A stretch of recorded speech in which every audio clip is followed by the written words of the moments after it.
So I live by myself, and like Griffin, I've been on a lady siesta. Internet fist bump. Sometimes after a long day at work, I like actually just fist bumped my monitor. Like, Did you why really? did I do that? I'm I don't alone know in why a you did room. that. Sometimes after a long day at work, I like to have a beer. A beer? Come on. I go to my favorite bar after work once a week, occasionally more than once if I've had a particularly bad day or rough bus commute. Very rarely do I drink enough to be drunk. At most, I leave a bit tipsy. I always tip well and never leave my glass sitting at a table for someone else to clean up. My question is this. Is it okay to do this? Should I feel ashamed for bevving out by myself? That's from Single Dark Beer. Absolutely not. Absolutely not. It's totally cool. It's totally fucking cool. Like, you're not getting sloshed and, like, I don't know, hitting on your neighbor. You're just having a relaxer. Just relax. Yeah. Alcoholism is just a label that society puts on you. I don't subscribe to You've al- labels. You've already eschewed their expectations for you in terms of pursuing and securing a life mate.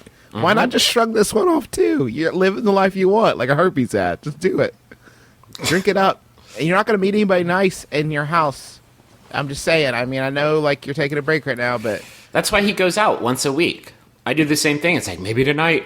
maybe Maybe tonight. tonight. I'll find that special somebody. I'll have one beer, and I'll clean up after myself.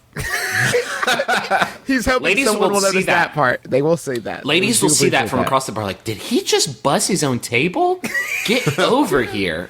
Get over here, Linda. I'm Just make sure you bring your own rag and your own coaster, and really I got just these take care of pretzels. business. I brought these pretzels myself. If you could just get me a little bowl or something. I need a bowl for my rolled gold. Listen, I've got a paring knife. If you could just give me the lemon, I'll just sort of carve it myself. keep on living. Okay. This is what Matthew McConaughey says, and he likes to party. I think just don't just party as just hard as living. Matthew McConaughey. That's my barometer. Nobody should party that hard. I don't think you can handle it. I've had to reskin my bongos 3 times trying to live as hard as Matthew McConaughey. Have you been? Do you oil them? What?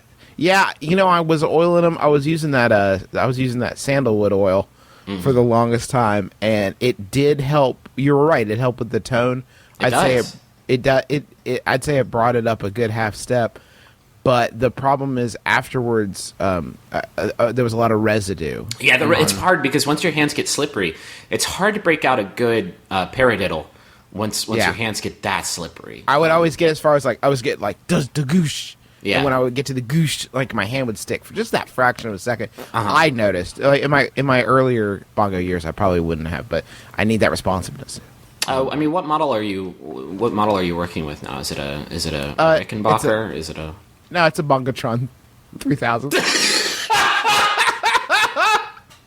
It's pretty big in Europe. I'm kind of surprised you haven't heard of it.